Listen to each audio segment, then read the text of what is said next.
If you're wondering if the Crimson Tide watched Iowa State beat Oklahoma State Friday night, they did, so they know full well they have just as good a chance as anyone to make it to the BCS championship game. But first, they would have to beat FCS opponent Georgia Southern on Senior Day in a tune-up for next Saturday's Iron Bowl in Auburn.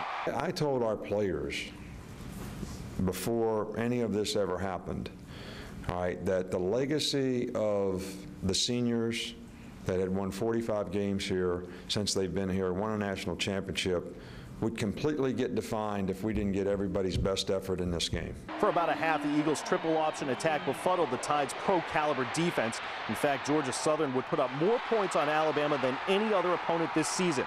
But 3 Trent Richardson touchdowns later, the Tide secured a 45-21 victory and shifted focus to the final and most important game of the year.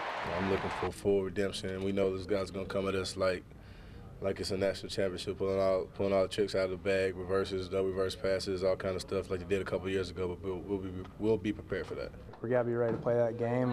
We hadn't really forgot about what happened last year, no doubt about that, and they're going to be ready to play us, and we got to just practice hard every day and improve and prepare for this game on Saturday. The Tide remembers what happened last year when Auburn erased a 24-point deficit on their way to a 1-point win. That memory will serve as motivation, not that the Tide needs it.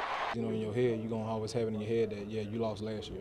And so at the same time, we got to be prepared, and you got to prepare hard for this team because it's a state battle.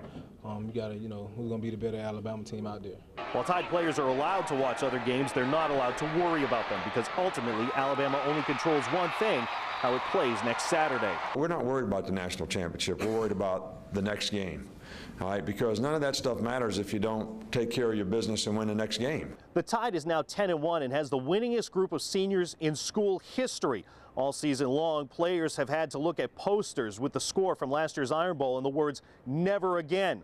Work to erase those memories begins on Monday. That's a story from Bryant-Denny Stadium. Chris Pollone, Alabama's 13 Sports.